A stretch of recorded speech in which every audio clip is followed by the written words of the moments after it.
Welcome to episode 6 of Funny Yu-Gi-Oh! Articles. This is the first episode of 2021, pretty exciting stuff, and this was sent to me by a viewer, and I think his name was Matthew, so thank you for sending this my way. I have read one entry on this list, and already I am floored. It is hilarious, and as always, if you guys have watched this series, you know that we're not doing this to make fun of the article author. I know that they're probably just a casual player, or maybe even they just watched the show back in the day and never really got a chance to play the game. It's more so just reacting to these articles from a competitive standpoint, because oftentimes the things that they say don't really line up with how tournaments actually went. We've seen great cards being called bad, we've seen bad cards being called great, and I think in this article we'll see way more of both of those things. This one is called the 5 strongest monsters ever created and the 5 weakest, and let's see in the intro here it says, you could say that Yu-Gi-Oh's monster cards are the main players in the game, and there have been some incredibly powerful ones over the franchise's long history. At the same time though, there are quite a few weaklings among the wide array of monsters too, which can be more or less useless sometimes. So the first entry, which I've already seen but I still think is hilarious, is number 10, Weakest Sinister Serpent. And I want to clarify here that in the intro, unlike one of the other articles that we did on strong and weak monsters, this one is not talking just about stats. It mentions that it is talking about,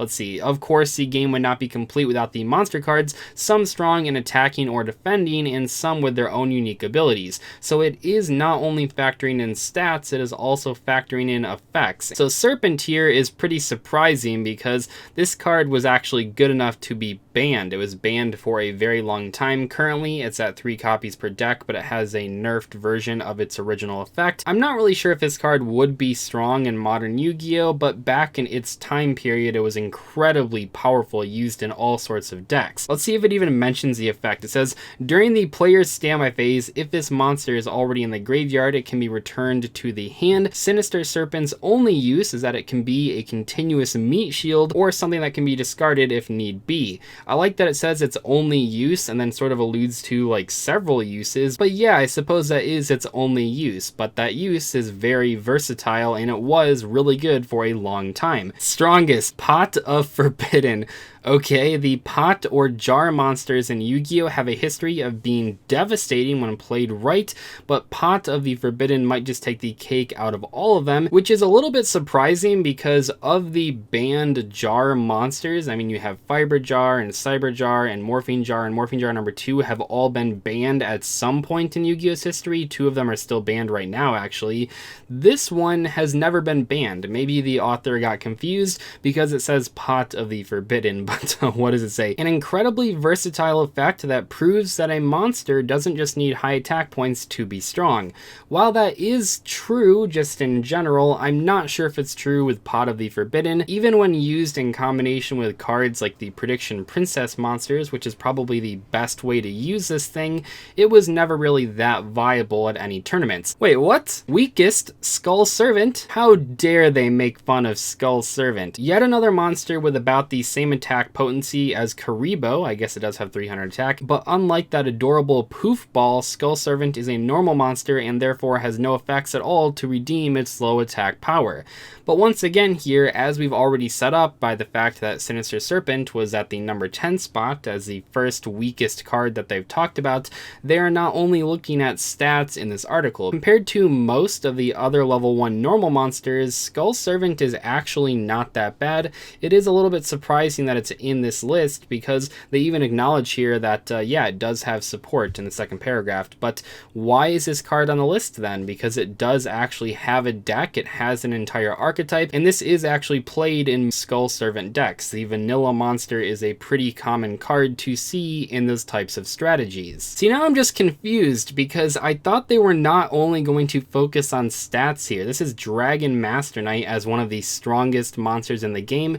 This does have some of of the best stats in the entire game, but is it one of the strongest monsters? I mean, not really if we're also looking at effects. Its devastatingly high stats are intimidating enough, but thanks to its effect, it can gain an additional 500 attack points for every dragon monster the player has on the field. If an opponent isn't prepared, then Dragon Master Knight could possibly end the duel with one well-placed direct attack. I guess that's all true, but once again, if you are mentioning the effect of this card, that means that the effect does have to do with how strong the card is, which means that this thing really should not be on this list. Maybe they're only factoring it in because it gives it more attack points, but even that doesn't make a lot of sense because they already mentioned Serpent's effect earlier on in the article and said that part wasn't really that relevant.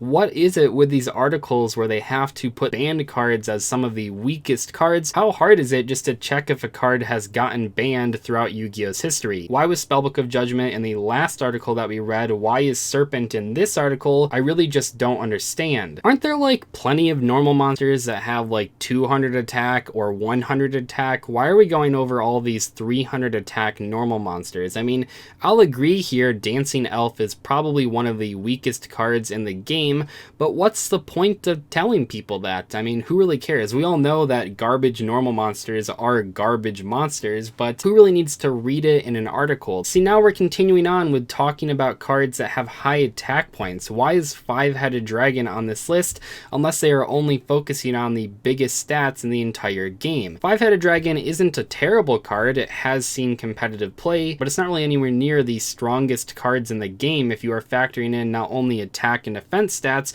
but also its effects. They do mention here that it does have an effect, and the effect is pretty good, but still there's no real direction to this article. It seems like they care about stats and the effect, but they care about stats a lot more, like that matters the most and the effect is secondary. But why wouldn't they make that clear in the original couple paragraphs describing the article? I mean, yeah, Thousand Eyes Idol is one of the weakest cards in the game, but is it very interesting pointing that out? See, I'm just kind of confused here because there are several cards that are normal monsters with less than 200 attack and defense, so these are some of the weakest cards in the entire game.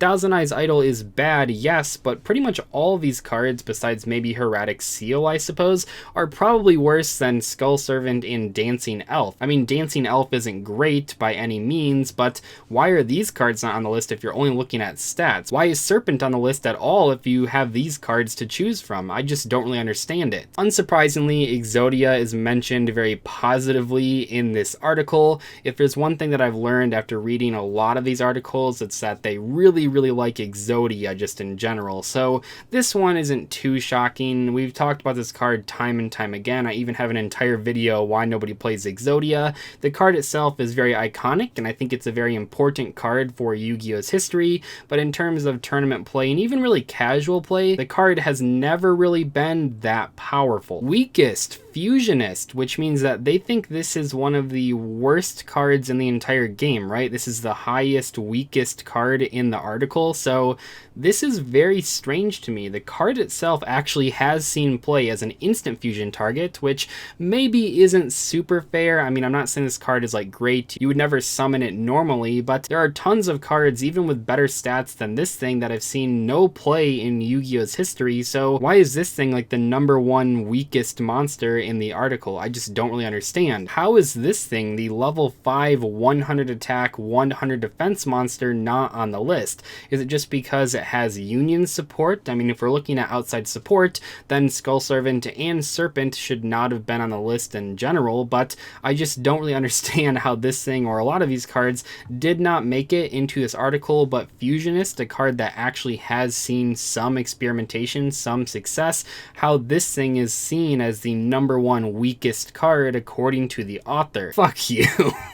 You know, I was so caught up in talking about the differences between high attack points and low attack points and if effects matter that I somehow completely forgot about the potential for the Egyptian gods to be the #1 spot in this article. Usually I'm always thinking about that, but in this article for some reason I was just distracted with other problems with the setup for the strongest versus weakest monsters that I really did not have a chance to consider these cards being the #1 spot.